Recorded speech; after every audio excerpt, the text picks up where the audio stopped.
ताम्रपाषाणिक जो संस्कृति ना, संस्कृति क्या थी? ग्रामीण संस्कृति थी। कौन सी थी? ग्रामीण संस्कृति थी। तो मेरे प्यारे साथियों, चैनल मेरा नया है, अगर वीडियो आपको अच्छी लगे तो इसे ज्यादा से ज्यादा लाइक, शेयर, और चैनल पे नए हो तो चैनल को सब्सक्राइब करें। लेकिन अब यहाँ पर देखो, ये जो ताम्रपाषाणिक संस्कृति ग्रामीण तो थी, लेकिन इसके बीच में देखो मध्य प्रदेश, ठीक है ना, मध्य प्रदेश का कौन था? कायथा, कायथा और एरण, ठीक है। और महाराष्ट्र में, महाराष्ट्र में कौन सा? महाराष्ट्र में इनाम गांव, याद रखना कौन सा? इनाम गांव। अब इसका मतलब ये नहीं है कि ताम्रपाषाण काल जो था संस्कृति ग्रामीण थी। ग्रामीण के साथ साथ मध्य प्रदेश में एरण और कायथा की, और महाराष्ट्र में इनाम गांव की जो बस्तियां हैं ये क्या थी? इनमें हमें नगरीकरण मिलता है। नगरी यानी गांव से नगर की तरफ विकास मिलता है, यानी हमें नगरकरण की बस्तियां भी मिलती है। जैसे कि ये जो बस्ती मिली यहाँ पे कौन सी थी? तो किलेबंद, ठीक है। ये बस्तियां हमें मिलती है यहाँ से, कौन सी? किलेबंद बस्तियां मिलती है। कहाँ की? ताम्रपाषाण काल की। मेरे प्यारे साथियों, कोशिश यही करेंगे हम कि ताम्रपाषाणिक काल की हर वो चीज जो कि पेपरों में ज्यादातर पूछी जाती है उसके बारे में अच्छी तरह से विचार विमर्श कर लें, यानी अच्छी तरह से जान लें। अब बात करते हैं, देखो यहाँ के जो लोग थे जो यहाँ पर रहते थे, अब बात करते हैं दैमाबाद की। दैमाबाद में हमें ताम्रपाषाणिक काल से क्या चीज मिलती है? तो देखो मैं लिख देता हूं, दैमाबाद, दैमाबाद, यहां से हमें क्या मिला है? तो कांसे की वस्तुएं, लिख लेना, कांसे की वस्तुएं, ठीक है। यहां से इंपॉर्टेंट क्या है? कांसे की वस्तु हमें दैमाबाद से मिलती है। अब ये जो संस्कृति है ताम्रपाषाणिक काल की, कहां से ज्यादातर हमें मिलती है? तो बीच में एक बार मैं फिर लिख देता हूं, तो ये थी राजस्थान में, ठीक है। राजस्थान के बाद में मध्य प्रदेश में, ठीक है, और मध्य प्रदेश के बाद में थी ये महाराष्ट्र में, ठीक है ना, महाराष्ट्र, ठीक है। अब हमें यहां से क्या क्या चीजें मिली? हमने आपको बता दिया, राजस्थान में आहड़, बनास संस्कृति, ये प्राचीन स्थल है और इन संस्कृति को किस नाम से जाना जाता है उनके बारे में जान लिया। मध्य प्रदेश में कायथा हो गया, मालवा हो गया, जारवे महाराष्ट्र में हो गया, सबसे लास्ट तक चलने वाली। इनके अलावा ये जो ताम्रपाषाणिक संस्कृति है ये गुजरात के तटीय क्षेत्रों में, पश्चिम बंगाल और विंध्य जो क्षेत्र है हमारा, जो कि इलाहाबाद में है आज के आधुनिक में, वहां से और कुछ हिस्से बिहार के ताम्रपाषाणिक संस्कृति मिलती है। यहाँ के जो लोग थे, अब बात करते हैं यहाँ के लोगों की, तो देखो महाराष्ट्र के जो लोग थे ताम्रपाषाणिक काल के, ये जो लोग थे क्या करते थे कि मृतक, यानी कि इनके परिवार में अगर कोई भी व्यक्ति मर जाता था तो मृतक की जो अस्थियां थी उनको कलश में भरकर, कहाँ के? महाराष्ट्र, ये याद रख लेना आप, महाराष्ट्र के लोग ताम्रपाषाणिक काल के समय के, ठीक है, मरने के बाद में जो व्यक्ति था मरा हुआ, उसके अस्थियों को कलश में भर के कहाँ रखते थे? फर्श के अंदर रखते थे, यानी जो हम फर्श होता है उसके अंदर दाब देते थे, ठीक है। इससे फर्श के अंदर ये कहाँ के रखते थे? तो महाराष्ट्र में, इसमें कलश में भरकर, किसकी? अस्थियों को। ये चीज आपको याद होगी। और महाराष्ट्र में कौन सी संस्कृति थी? तो महाराष्ट्र में कौन सी थी? जारवी संस्कृति। ताम्रपाषाणिक काल के लोग पूजा पाठ भी करते थे। अब पूजा पाठ करते थे तो वो किसकी करते थे? तो मातृ देवी की पूजा करते थे। कौन से?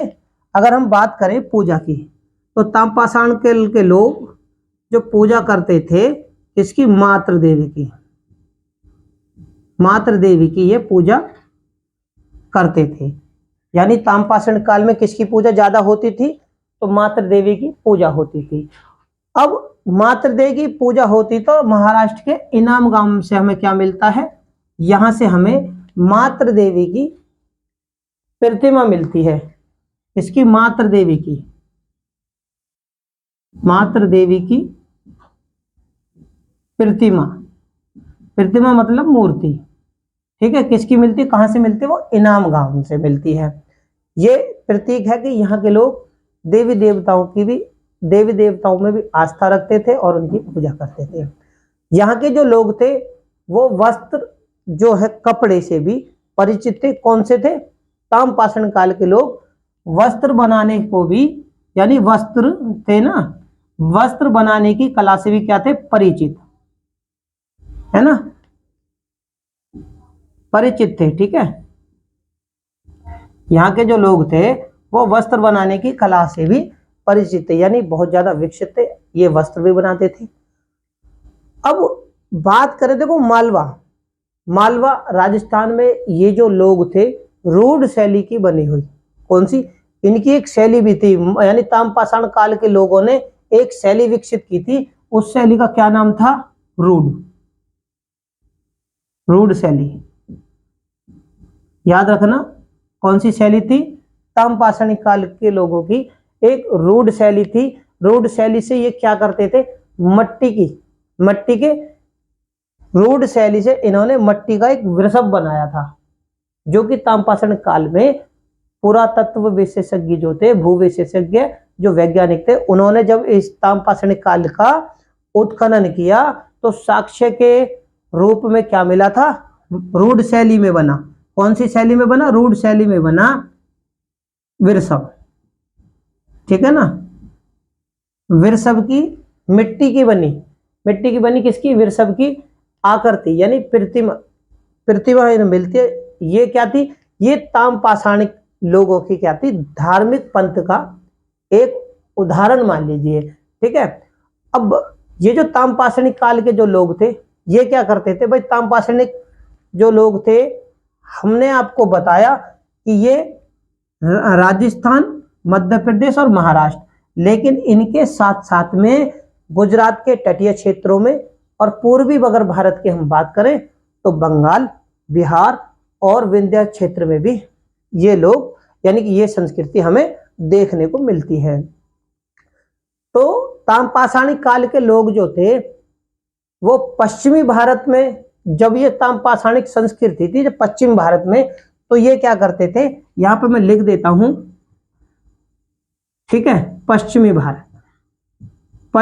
भारत, यहां पर ताम्रपाषाणिक काल के समय, ताम्रपाषाणिक संस्कृति के समय ये जो लोग थे, यहां एक क्या था, ताम्रपाषाणिक काल में पश्चिमी भारत में संपूर्ण समाधान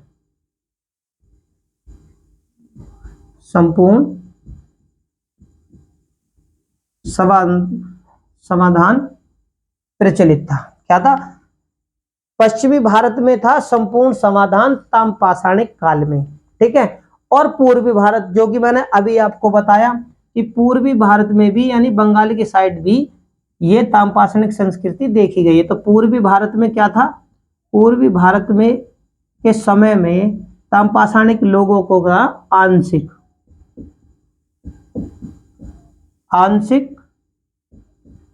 समाधान, ठीक है, समाधान यानी आंशिक, सवा होता है मुर्दा, मरे हुए व्यक्ति का क्रियाकलाप। ठीक है ना, जो क्रिया होती है वो था क्या था, आंशिक रूप से, एक था संपूर्ण, यानी संपूर्ण रूप से पश्चिमी भारत में। इनके यहाँ के जो स्थल थे, अब देखो ये जो लोग थे मैंने आपको बताया क्या थे, एक तो इन्होंने क्या करा था, ग्रामीण संस्कृति, तो इसमें इन्होंने क्या चीज करी थी, यहां पे मैं लिख देता हूं, एक तो पशुपालक, ठीक है ना, ये भी पशुपालक थे और कृषक। ठीक है, कृषि की पैदावार ये करते थे। पशुपालन में इसमें ना गाय, भैंस, भेड़, बकरी, सुअर, ठीक है ना, और छोटे हिरन, उनका भी ये शिकार करते थे। कृषि की बात करें तो गेहूं, चावल, बाजरा और दालें ये लोग उगाते थे। ठीक है, यहां से हमें एक चीज और मिली है, ताम्रपाषाण, ताम माने तांबा, पाषाण माने पत्थर, काल माने समय या युग। तो यहां से क्या मिला है, ताम्रपाषाण काल से हमें जो मिलता है, कृषि का मिलता है हल और फावड़ा। क्या मिलता है, कृषि क्षेत्र से हमें क्या मिलता है, यहां से एक तो हल मिला ताम्रपाषाणिक काल का, और फावड़ा हमें ताम्रपाषाणिक काल से मिलता है। इससे पता चलता है कि ये लोग जो है थे कृषि भी बहुत अच्छी तरह जानते थे। ताम्रपाषाणिक काल में जो क्या है, जो उस समय के मनुष्य थे, तो यहां हमें एक जगह है, जगह क्या है, मध्य प्रदेश में घुंगरिया, ठीक है ना, कौन सी है, मध्य प्रदेश में घुंगरिया। यहां से हमें ताम्रपाषाणिक काल की क्या चीज मिलती है घुंगरिया से, तो यहां से 424 कितने, घुंगरिया से ताम्र निधि मिली। क्या मिली थी, ताम्र निधि, ठीक है ना, तांबे की निधि, यानी एक तरह का आप समझ लीजिए कोस, मटके टाइप में कोस, ठीक है ना, ताम्र निधि मिली। तो यहां से हमें क्या मिलते हैं, 424 जो मिलते हैं तांबे के बने हुए, ठीक है ना, तांबे के औजार, तांबे के क्या थे, औजार। कहां से मिलते हैं, तो घुंगरिया कहां पे है, ये मध्य प्रदेश, ठीक है। तो मध्य प्रदेश के घुंगरिया से ताम्र निधि मिली, जिसमें 424 तांबे के क्या है, औजार मिले, ठीक है, औजार मतलब हथियार, ठीक है। और पतली, ठीक है ना, 102 पतली चांदी के सीड्स यानी पत्थर, 102 चांदी की, कौन सी धातु की है, चांदी की, 102 चांदी की सीड्स मिली। क्या सीट, सीट बोलते हैं जिसे, पत्थर, पत्थर यानी सीट्स, एक तरह की जैसे 2x2 की या 3x3 की एक तरह के धातु की बड़ी सी प्लेट, तो क्या करें, मेटल सीट। उसी प्रकार यहां कहां से मिली है, 102 चांदी की मिली है। तो अब ताम्रपाषाणिक लोगों की एक विशेषता और थी, वो क्या थी कि ये लिखने की कला से परिचित नहीं थे। कौन सी कला से नहीं थे, तो लिखने की कला से। कौन से, याद रख लेना, ठीक है ना, लिखने की कला से ये जो लोग थे, लेखन कला यानी, लेखन यानी लिखने की कला से क्या थे, परिचित नहीं थे, परिचित नहीं थे, नहीं, क्यों नहीं थे, क्योंकि हमें यहां से कोई भी लेखन का ऐसा साक्ष्य नहीं मिला जिससे हमें यह पता चले कि ये लोग लिखने की कला यानी पढ़ाई की, लिखने की कला से परिचित थे।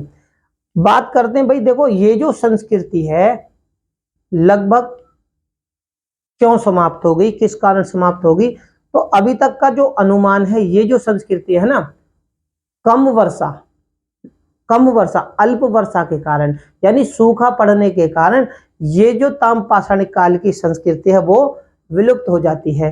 ताम्रपाषाणिक काल में जब मैंने आपको बताया कि जो ताम्र निधि मिली, देखो ताम्रपाषाण काल, ताम्र का मतलब तांबा, तो यहाँ के लोगों ने यहाँ सबसे पहले जिस धातु का प्रयोग किया था वो थी तांबा। और तांबा जो समय है जो मिला है सबसे पहले कितने साल का, वो लिख लो कि 5000 ईसा पूर्व, यानी तांबा जो धातु है उसका प्रयोग जो किया था वो 5000 ईसा पूर्व, ठीक है ना। तो कितना समय है, 5000, ये पेपरों में कई बार पूछा गया है, ठीक है। तो सबसे पहले किस धातु का इस्तेमाल किया गया, तो तांबे का। समय कितना, जो साक्ष्य के आधार पर क्या मिला कि 5000 ईसा पूर्व में यहां पर इस्तेमाल किया गया था। तो मेरे प्यारे साथियों, देखो अगर वीडियो आपको अच्छी लगे तो इसे ज्यादा से ज्यादा लाइक करें, शेयर करें, चैनल पर नए हो तो सब्सक्राइब करें। मेरा कहने का मतलब यह है मेरे प्यारे साथियों, अभी तक हमने ये जाना कि यह संस्कृति कहां पर विकसित हुई थी, किन स्थलों से इस संस्कृति की हमें जानकारी मिली, ठीक है, और कहां पर यहाँ के जो लोग थे वो किन किन चीजों से परिचित थे, किन चीजों से, किन वस्तुओं से वो परिचित नहीं थे, इन्होंने कृषि में क्या कार्य किए, कौन से जानवर पाले, इनके बारे में हमने देखो विस्तार से जान लिया। अब जो हम अपने नेक्स्ट वीडियो, जो आने वाली वीडियो है, उसके माध्यम से जो जानकारी देंगे, जो पढ़ेंगे, जो जानेंगे, वो ये कि भाई आहड़ संस्कृति में कौन कौन से प्राचीन स्थल हैं और इस आहड़ संस्कृति से हमें कौन कौन से साक्ष्य मिले, ठीक है। कास्ता, मालवा और जारवे, इन सभी संस्कृतियों को, ये कौन से समय की है तो सब ये ताम्रपाषाण काल की, ठीक है ना। तो इनसे हम ये जानेंगे कि कौन कौन से इनके प्राचीन स्थल हैं और इन स्थलों से हमें ताम्रपाषाणिक काल की कौन कौन सी महत्वपूर्ण वस्तुएं मिली। ठीक है, तो मेरे प्यारे साथियों, चैनल नया है, इसे ज्यादा से ज्यादा लाइक, शेयर और चैनल को सब्सक्राइब करें। धन्यवाद।